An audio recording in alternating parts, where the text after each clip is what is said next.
నేటి నుంచి మరో 2 గ్యారెంటీలు, 200 యూనిట్లు ఫ్రీ, 500లకు సిలిండర్. చాలా సంతోషం. Everybody is eagerly waiting for it.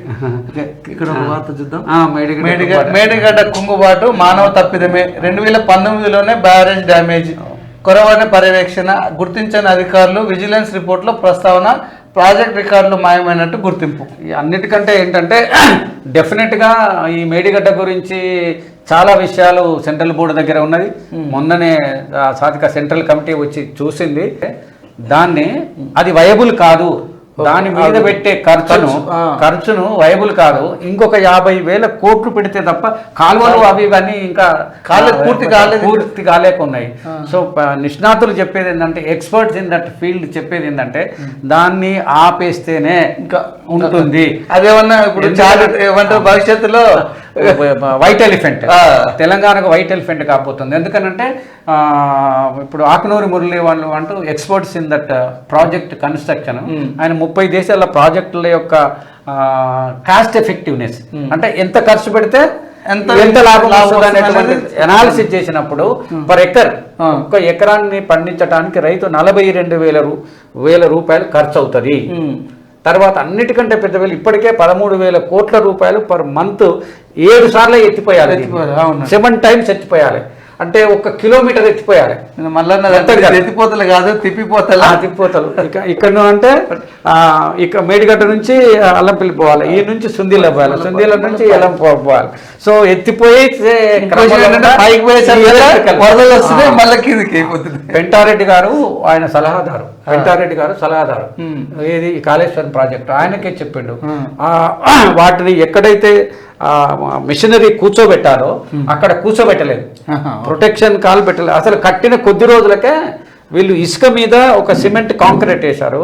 ఆ కాంక్రీట్ ను ఎన్ని రోజులు అయితే ఆ కాంక్రీట్ ఫిక్స్ అవుతుంది ఉన్నది. రికార్డ్ బ్రేక్ చేయాలని with in days, with in months కావాల్సిన దాన్ని విత్ ఇన్ మంత్స్ వస్తే అది ఫిక్స్ కాలేదు. కాబట్టి ఆ కాంక్రీట్ కింద శాండ్ లూజ్ అవుతుంది. ఒక దగ్గర నేను చూశాను, ఒక ఇంజనీర్ బిల్డింగ్ కట్టిస్తున్నాడు. ఇప్పుడు కింద ఫౌండేషన్ చేస్తారు కదా, ఇసుక తీస్తున్నప్పుడు పైనుంచి ఇట్లా గడపరేస్తాడు. వేస్తే అది అలా నిలబడితే స్టాండర్డ్. అదే పడిపోయింది అనుకో, ఇంకా లూజ్ సాయిల్ ఉంది, ఇంకా తీయాలి. మరి ఎంతలో తీయాలంటే పోయినంత వరకు తీయాలి. లేదనుకో అలా కట్టేస్తే రేపు పిల్లర్ కూడా కుంగిపోతుంది. అందుకోసం ఇక్కడ ఆ స్టాండర్డ్స్ మెయింటైన్ చేయాలి ఆ ఫౌండేషన్ లోనే. ఇంకోటి ఏంటంటే అన్ని అదొక్కటే కాకుండా 7th బ్లాక్ ఏదో ఒక బ్లాక్ ఉన్నది, అదొక్కటే కాకుండా దాన్ని అలో చేస్తే ఇంకా మిగతాయి కూడా డ్యామేజ్ అయ్యే అవకాశాలు ఉన్నది. కాబట్టి దాన్ని వీలైతే ఎంతైతే ఖర్చు అయిందో దాన్ని అట్లాగే పెట్టి మిగతాయి కట్టడం తప్ప ఇంకో పని లేదు, ఇంకో పని చేయలేదు అనేటువంటిది ఇంజనీర్లు స్టేట్ లెవెల్ వాళ్ళు, సెంట్రల్ లెవెల్ వాళ్ళు అందరు చెప్పేది. కానీ మరి ముఖ్యమంత్రి గారు ఏం నిర్ణయం తీసుకుంటారు అనేటువంటిది డిపెండ్స్ అపాన్ ది గవర్నమెంట్. ముందుకెళ్ళడానికి లేదు, ఎందుకంటే ఓపెన్ గా చెప్తున్నారు తీసేస్తే కానీ మళ్ళీ కట్టలేము, తీయాలన్నా అంత ఖర్చు అవుతుంది. అక్కడ ఇప్పుడు కాళేశ్వరం మేడిగడ్డ దాంట్లో పెట్టింది 97,000 కోట్ల రూపాయలు అప్పులు తెచ్చారు. దాంట్లో జస్ట్ ఒక 40,000 కోట్లు తెచ్చినట్టు ఉంటే మనకి ఇక్కడ ఉన్నటువంటి మన శ్రీశైలం ప్రాజెక్ట్ కానీ కొన్ని 50% అన్ని సగం ప్రాజెక్టులను ఇప్పటి వరకు చాలా తక్కువ ఖర్చుతోని తెలంగాణ మొత్తం సస్యశ్యామలం అయ్యేది. అది దాన్ని వాళ్ళు చెడగొట్టారు. అన్నిటికంటే ఇంకోటి ఏంటంటే మల్లన్న సాగర్కు అక్కడి నుంచి తీసుకొని వచ్చి కేసీఆర్ తన ఏరియాలో పెట్టుకున్నాడు. మల్లన్న సాగరు వాళ్ళ లెక్క ప్రకారము 50 TMC కెపాసిటీ కోసం కట్టిండ్రు. అది మట్టి కట్ట. అది 20 TMCకి పోయినట్టు ఏదంటే దాని లెక్కున్న పర్యావరణ శాస్త్రవేత్తలు చెప్పేది ఏంటంటే భూమి లోపల పగులు ఉన్నాయి, more phone for earth cakes.